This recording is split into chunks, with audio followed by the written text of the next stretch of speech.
खरूज 10वां बाब। और खुदावंद ने मूसा से कहा कि फ़िरौन के पास जा, क्योंकि मैं ही ने उसके दिल और उसके नौकरों के दिल को सख्त कर दिया है, ताकि मैं अपने ये निशान उनके बीच दिखाऊं, और तू अपने बेटे और अपने पोते को मेरे निशान और वो काम जो मैंने मिस्र में उनके दरमियान किए सुनाए, और तुम जान लो कि खुदावंद मैं ही हूं। और मूसा और हारून ने फ़िरौन के पास जाकर उससे कहा कि खुदावंद इब्रानियों का खुदा यूं फरमाता है कि तू कब तक मेरे सामने नीचा बनने से इनकार करेगा। मेरे लोगों को जाने दे कि वो मेरी इबादत करें, वरना अगर तू मेरे लोगों को जाने ना देगा तो देख, कल मैं तेरे मुल्क में टिड्डियां ले आऊंगा, और वो जमीन की सतह को ऐसे ढांक लेंगी कि कोई जमीन को देख भी ना सकेगा। और तुम्हारा जो कुछ औलों से बच रहा है वो उसे खा जाएंगी, और तुम्हारे जितने दरख्त मैदान में लगे हैं उनको भी चट कर जाएंगी। और वो तेरे और तेरे नौकरों बल्कि सब मिस्रियों के घरों में भर जाएंगी, और ऐसा तेरे आबाओ अजदाद ने जब से वो पैदा हुए उस वक्त से आज तक नहीं देखा होगा। और वो लौटकर फ़िरौन के पास चला गया। तब फ़िरौन के नौकर फ़िरौन से कहने लगे कि ये शख्स कब तक हमारे लिए फंदा बना रहेगा। इन लोगों को जाने दे ताकि वो खुदावंद अपने खुदा की इबादत करें।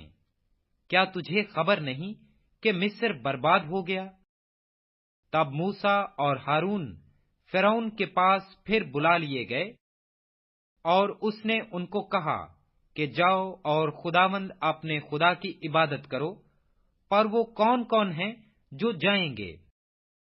मूसा ने कहा कि हम अपने जवानों और बुढ़ों और अपने बेटों और बेटियों और अपनी भेड़ बकरियों और अपने गाय बैलों समेत जाएंगे, क्योंकि हमको अपने खुदा की ईद करनी है।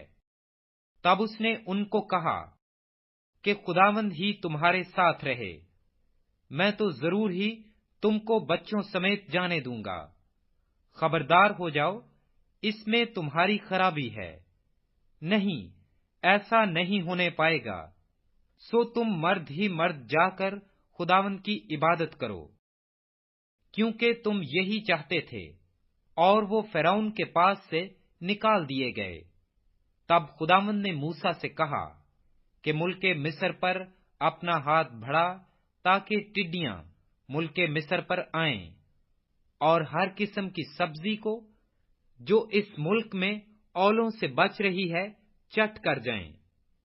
पस मूसा ने मुल्के मिस्र पर अपनी लाठी बढ़ाई, और खुदावंद ने उस सारे दिन और सारी रात पूर्वा आंधी चलाई, और सुबह होते होते पूर्वा आंधी टिड्डियां ले आई, और टिड्डियां सारे मुल्के मिस्र पर छा गईं, और वहीं मिस्र की हदूद में बसेरा किया।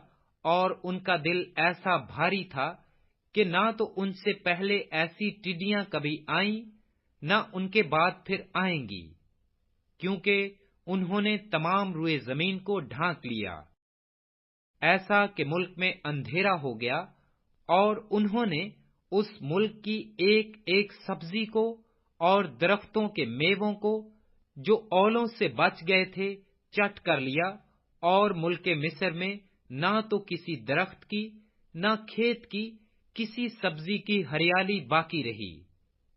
तब फ़िरौन ने जल्द मूसा और हारून को बुलवा कर कहा कि मैं खुदावंद तुम्हारे खुदा का और तुम्हारा गुनहगार हूं। सो फक्त इस बार मेरा गुनाह बख्शो, और खुदावंद अपने खुदा से शफात करो कि वो सिर्फ इस मौत को मुझसे दूर कर दे। सो उसने फ़िरौन के पास से निकलकर खुदावंद से शफात की, और खुदावंद ने पिछवा आंधी भेजी जो टिड्डियों को उड़ाकर ले गई, और उनको बहरे कुलजम में डाल दिया, और मिस्र की हदूद में एक टिड्डी भी बाकी न रही। पर खुदावंद ने फिरौन के दिल को सख्त कर दिया और उसने बनी इसराइल को जाने न दिया।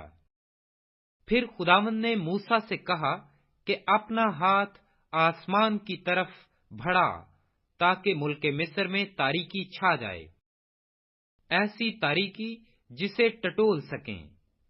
और मूसा ने अपना हाथ आसमान की तरफ बढ़ाया, और 3 दिन तक सारे मुल्क मिस्र में गहरी तारीकी रही।